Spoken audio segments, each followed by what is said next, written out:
Nuestra historia está llena de misterios, de aquellos relatos que escuchamos de voz a voz, pero simplemente no hemos podido explicar. Hoy te contaré otro de ellos. Bienvenido a Enigmas Ocultos, el podcast que te permitirá unir las piezas, presentado por Paulette.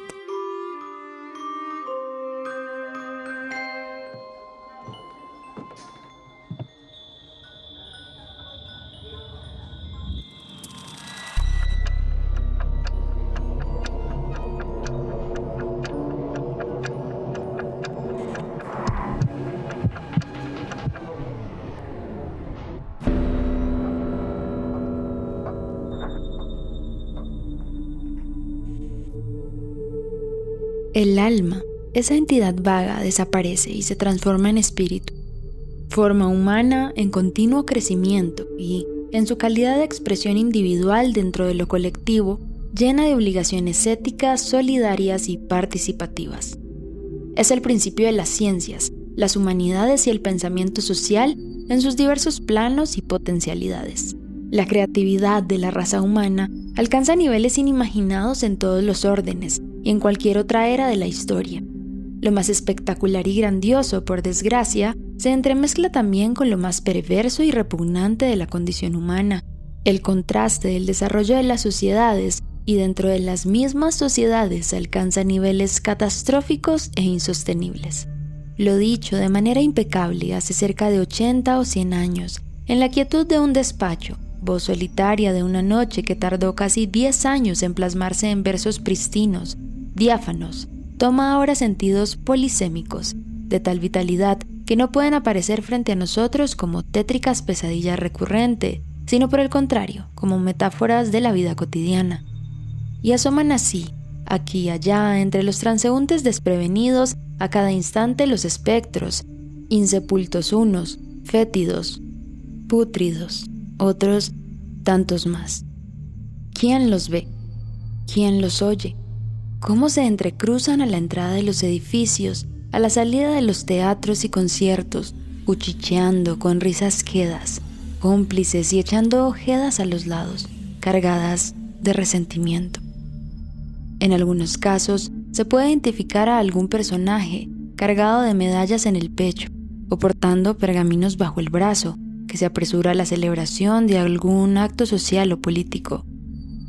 ¿Son muertos vivientes o solo vivos muertos? Los atuendos varían y reflejan épocas distintas. Casi nunca salen de las grandes avenidas y los espacios públicos, salvo, debemos suponer, para realizar visitas particulares. Hay entre estos sujetos unos a quienes ellos mismos rechazan, ya sea por miedo o repugnancia. Los espíritus, los seres místicos que pueden llegar a confundirse con las creencias religiosas de lo desconocido, se convirtieron en mi interés cada día. Las reflexiones que acaban de escuchar brotaban como estrellas en el firmamento y me llenaban de un absurdo confort que me mantenía vivo. Caminaba por las calles rumbo al monótono trabajo y dentro de mí esperaba conectar con una dimensión que me sacara del aburrimiento. Una cara, un gesto, una sombra que se moviera ágil por mi lado. Algo que me demostrara que el ser humano no está solo y que más allá de la muerte tenemos la posibilidad de volver en otra forma a la vida. Visité a 8 personas que, entre contactos, me aseguraban tener la sensibilidad de sentir aquello que los demás no sienten, de ver aquello que a los ojos de los demás es invisible, de hablar con palabras precisas que invocan seres de otras dimensiones. Y aún así, ninguno de ellos vio en mí lo que yo esperaba que vieran. Ninguno pudo decirme aún si eran unos charlatanes, que tenían el don de la clarividencia y que aquello que me había perturbado la existencia no era más que un delirio de futuro paciente psiquiátrico. Entonces, decidí guardar para mí esa experiencia que había marcado un antes y un después en mi vida. Puedo decir que por ello empecé a perder la fe en toda la ciencia, en todas las creencias, y empecé a vivir como me estipulaba mi ser, contrario a todo. Ustedes se preguntarán, ¿en qué momento me volví tan escéptico y poco científico? Todo está conectado. La razón de mis reflexiones, el sinsabor de mi cotidianidad y el sentimiento de estar siempre a la expectativa de algo que no parece querer volver. Todo eso cansa y cansa más saber que nadie te cree, que aún superada la época del oscurantismo, no hay nadie quien pueda darte la razón si le cuentas una historia como la mía. Entendería que en la época del medioevo nadie supiera dar explicación a mi mal y le atribuyeran mis sueños a una posesión demoníaca, porque esos son. Eso que me turbó la existencia hasta los huesos, son para la Iglesia un símbolo de posesión demoníaca.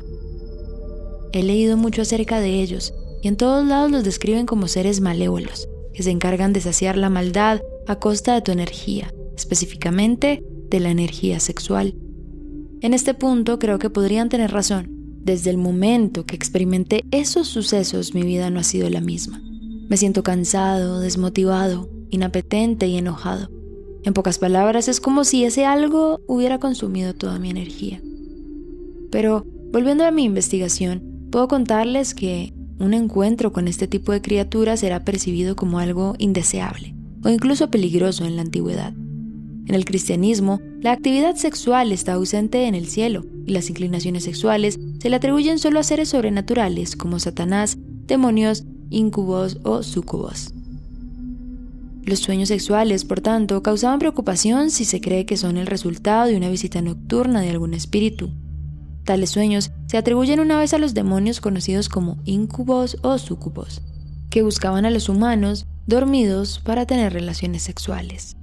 Según cuenta la leyenda, el diablo, que está siempre alerta, inspira las pasiones lascivas de los hombres, recoge el producto de los sueños masculinos y, aún frescos en intenciones, los deposita en el recipiente femenino que naturalmente tiene ese destino.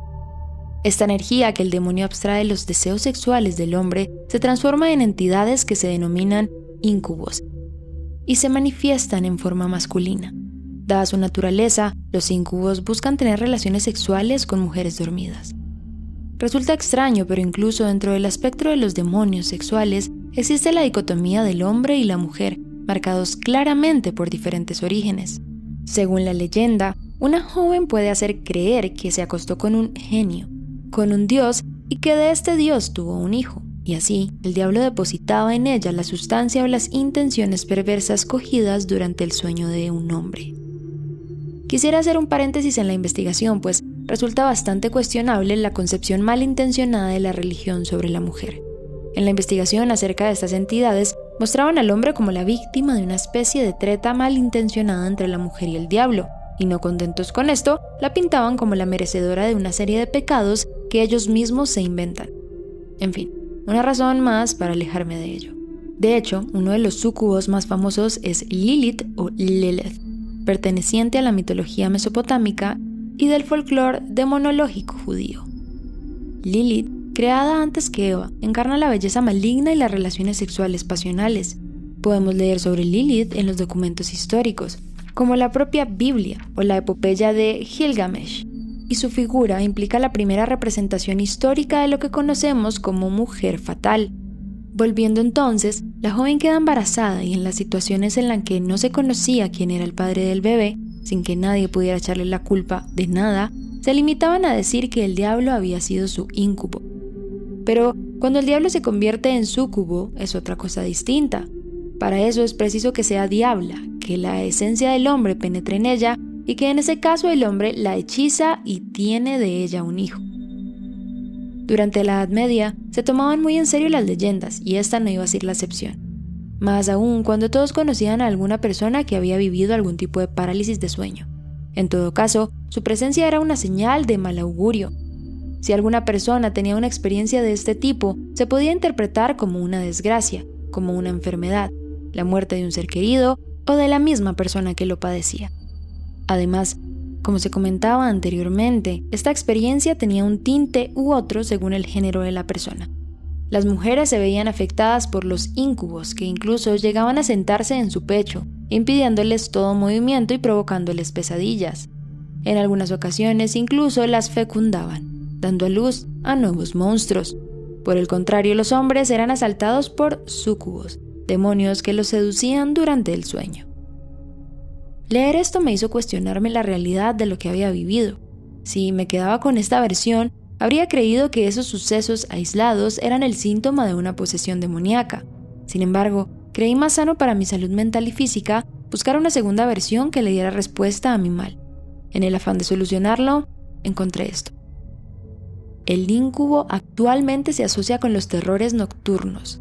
Estos se caracterizan por episodios bruscos de despertar en la mitad de la noche, generalmente precedidos por un grito de angustia y seguidos de intensa ansiedad y agitación. La víctima no puede recordar qué ha ocurrido.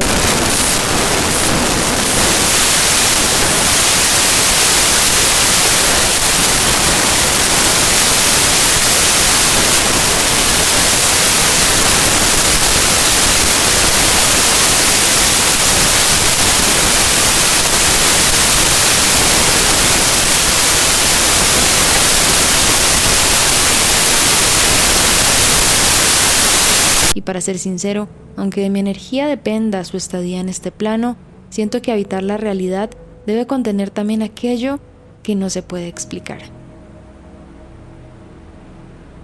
Acabas de escuchar Enigmas Ocultos, el podcast que te permitirá unir las piezas.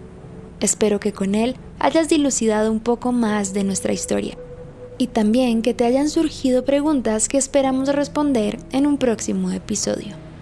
Gracias por escucharnos y nos vemos cada viernes.